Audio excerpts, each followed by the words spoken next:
So I got hit up the other day from Luke at Luke's Goldies. This man has all kinds of amazing goldfish, and surprise, surprise, he came to me wanting some plants. He and I are internet buddies, so I'm excited about the opportunity because one, I dig his content. In fact, he's actually the reason we started doing underwater videos. And two, people are always asking me, how do goldfish do with plants? Now, I've got some goldfish around here, but Luke is the goldfish dude. So the following plants are going to be sent to Luke's Goldfish, and I'm excited about this for a couple reasons. One, he's just a cool dude. Two, I want to see how my plants and a bunch of different varieties of plants do amongst his fish. So here is the smorgasbord of plants we are going to send. One is an easy one, Anubias. We're going to send all kinds of types of Anubias. We've got Congensis, we've got Nana, we've got Nana Petite. His goldfish shouldn't be able to devour the Anubias.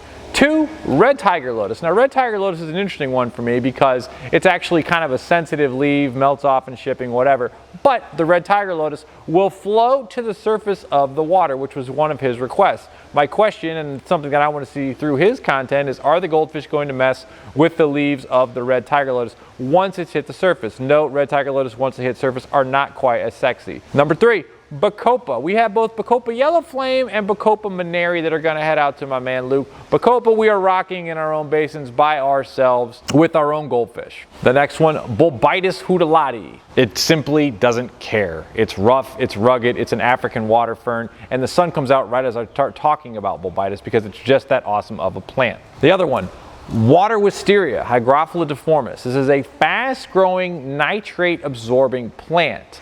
However, it has romaine lettuce-like leaves. I'm curious if are his goldfish going to devour the water wisteria? It's a gamble. It's worth taking a shot.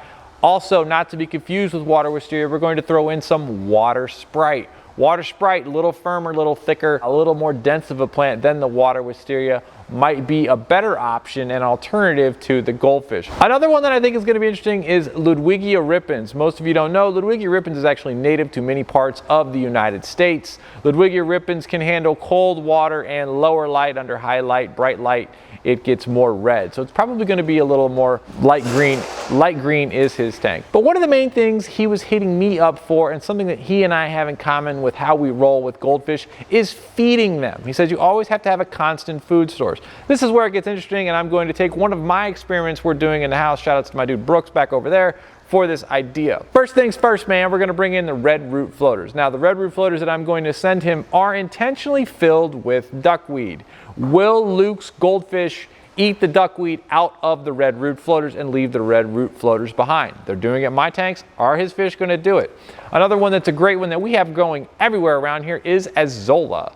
Azola is just a prominent thing. I don't know if his fish are going to devour it. I'm not sure if my fish are even eating the Azola. I'll have to look around. But Azola is going to be a floater that I'm excited to get into his fans. And then we got two more, Frogbit and Salvinia. Frogbit, the little lily pad looking leaves, will grow rampantly in his tanks. Salvinia as well. I believe that his goldfish will not eat the Frogbit and will not eat the Salvinia. I think the Salvinia actually has like a kind of hairs on it that goldfish don't like. So super excited about this collab. Looking forward to seeing my plants in his tanks. Looking forward to seeing what his fish do. Do they devour them all? Do they let them be? We'll see how it goes. Oh, and as an added bonus, we are going to be sending him one of our 48-inch standard double LEDs so we can turn up the light intensity a little bit and see how our plants react in his tanks under our lights.